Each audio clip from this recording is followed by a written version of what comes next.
Na aula, então, a gente explorou a introdução das 4 mortes do Beit Din, dando ênfase na morte de Esquilá, na morte de apedrejamento. A gente não falou o que causa essa morte, só explicou como funciona o processo dessa morte. A segunda morte que existe pelo Beit Din é Srefá, que é o incêndio.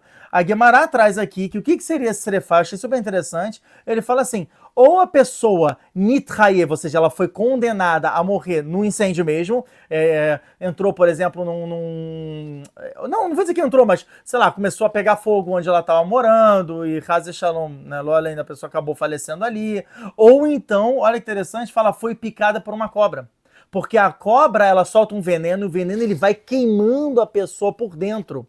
E assim era a morte antigamente pelo Beit Din. Não era uma combustão externa, e sim era uma combustão interna, tá bom? Então essa é a segunda morte, que é por Srefá. A terceira morte é por Ereg. O que ele fala que é Ereg, que é espada, morte por espada? Ele fala, ou a pessoa ela foi Nimsar le Malchut, ou seja, ela foi condenada pelo governo local, no qual o governo local ele vem e ele, sei lá, o cara tá morando, sei lá, na Coreia do Norte, ou então no lugar que realmente existe pena de morte, ele vai ser condenado à pena de morte. Isso é morte por Ereg, né? Você por espada. E a segunda morte que ele fala, né? O segundo exemplo de morte que ele traz é que vieram bandidos e mataram. Isso é uma coisa comum no Rio de Janeiro, principalmente, no Brasil e tudo, que aí sim, né, tomou tiro, tomou facada, tal, e morreu dessa maneira. Isso é morte por Ereg. Não é uma morte comum. Não é, mas foi uma fatalidade. Infelizmente, no Brasil, a gente tem. É comum que isso aconteça, por isso que a gente já caiu assim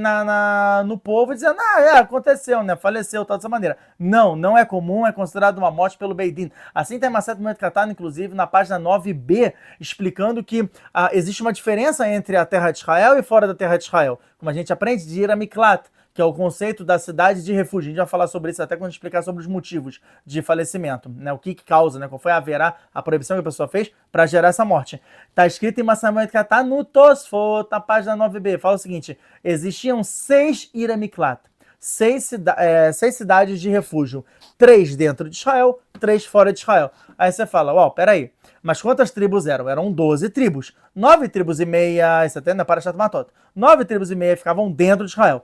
2 tribos e meia ficavam fora de Israel, né? 9,5 mais 2,5 dá 12, dá certinho. Dá 12, né? Isso, dá 12. Então, fala, peraí, tem muito mais tribo dentro de Israel do que fora de Israel. Como é que você equaliza, bota 3 dentro e 3 fora? Tá escrito devido que fora de Israel já existe um costume maior entre os outros povos de se matarem. Olha que pesado. Eu tô só falando isso, não sou eu. Já que existe um costume maior de se matarem, isso leva que é comum morrer dessa maneira. E as pessoas param de prestar tanto atenção ao que elas estão fazendo, sei lá, o cara pega o machado e tudo, de repente foge da mão dele e acaba matando o outro. Lembrando que Ir a Miklat, que é a cidade de refúgio, é por uma morte que não é intencional, não por uma morte intencional. Tá bom?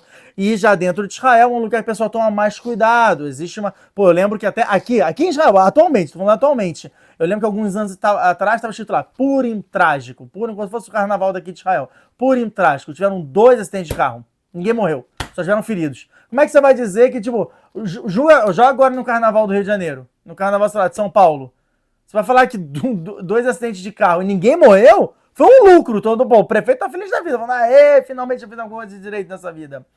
Agora, aqui em Israel foi uma coisa trágica, porque realmente a gente tem uma noção, um cuidado muito maior um com o outro. E por esse motivo, isso vem desde a época da Torá, desde a época do Romash, mesmo para explicar sobre essa questão. E daqui a gente explica sobre Mitat Ereg, sobre a questão de morte por espada. Eu vou depois dar exemplo, sei lá, um exemplo que eu acho bem legal, que vai explicar como é que a pessoa pode ter os 4 tipos de morte em apenas uma situação.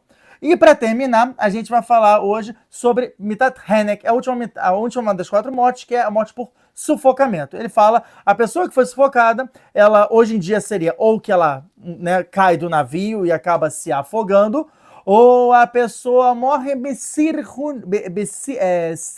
serunri. Serunri, o Rashi traduz como mitataskara, que é aquela morte por sufocamento, que a gente até falou, né, que tem uma ligação muito forte com corona, inclusive, da pessoa tampar aqui as vias respiratórias, e qualquer morte que tenha a ver com sufocamento por via respiratória é chamado, sim, de Mitat Henek. Não é considerado uma morte comum, é uma morte por sufocamento.